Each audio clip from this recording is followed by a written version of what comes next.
Great. So in this lecture, what we want to have a look at is do follow links versus no follow links. We want to understand what they are, what's the difference between them, and which one is the one that actually gives power to our SEO efforts and which is going to get us to the top of the search results. So we're going to start with a little bit of theory, then we're going to move into some real examples. I think this is great to do it now before we start talking about specific link attraction or link building strategies. And also, if you've any doubt whatsoever about what actually is a link, when we go into the real examples, I think that's really going to clear that up. Okay, so just to recap a little bit, we know that search engines see a link as a sort of vote of confidence, i.e. that we're an authority on a particular topic. So if we have a lot of sites from around the internet pointing to our page for this particular topic, the search engines pick up on that and say, whoa, it must be great if everybody's linking to it. And as a result, they put it in front of their user who's searching for it in Google. So by default, all links are do follow. This means that the vote is passed through the link. The authority is really passed through the link. However, Google developed what's called a no follow link attribute, really with the purpose of tackling spam. So no follow links do not pass a vote through the link. And here's an example of what that actually looks like. This is the HTML code. So as you can see, this is the actual link here, udemy.com, and you can see relationship no follow. So no vote will be passed through, no authority will be passed through this link if I say publish that on my page, and this would be the anchor text. This is what I would see on my page. Okay, so a lot of sites by default are no follow because they want to reduce spam. So sites like Wikipedia, many blog comment boxes, most of the social networks by default they have no follow links. And again, that's really to prevent spamming. Imagine if all the social networks had do follow links by default. Everybody would just be going to Twitter, going to Facebook, going to Reddit, and just posting loads and loads of links back to their site. But of course, there's no sense in that, so they made up this rule, the no follow, and that really takes away all of that activity. Great, so to bring it to life really, I thought let's look at a couple of real examples. And here's a blog that you may be familiar with. It's a guy called Tim Ferriss. It's the 4-Hour Workweek. He wrote a very famous book. But as you can see, he's got a new article published today.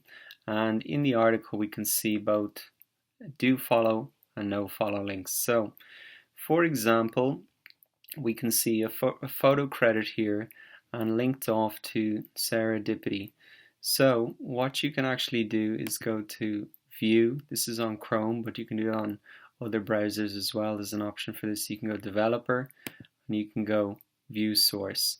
And so, what you can see in here is the actual HTML code of this particular page. So if we search for, let's see, serendipity. Okay, so this is the photo credit that we saw here. And what we really want to see here is if this is a do follow link or a no follow link. So what we can see is here's the actual link. This is the anchor text that we can see on the page. And we can see that that is just a normal link. There's no follow put in there. So that's going to pass through the vote to her Flickr page. A bit of authority from a high authority site here. Very popular blog. So good, well done to Serendipity there. Now let's have a look at some of the comments then.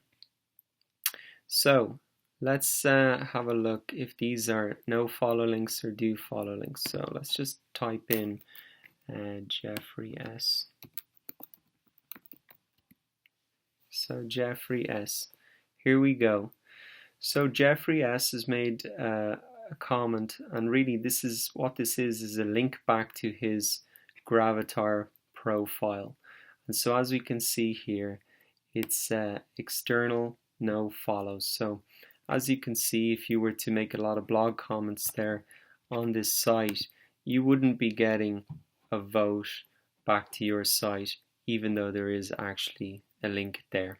Great, so I showed you looking at the source code how we can find out if the link is a do follow or no follow. But really there's a quicker way to do this. We don't have to do it manually every time. What we can do is if you type into Google no follow Chrome extension, you can get basically an extension that's going to show you very quickly whether a link on the page is follow or no follow. So you can add it there. I've already added it in, and when you've added it in, you'll see a little link symbol here. And so to enable it and disable it, you can just click it.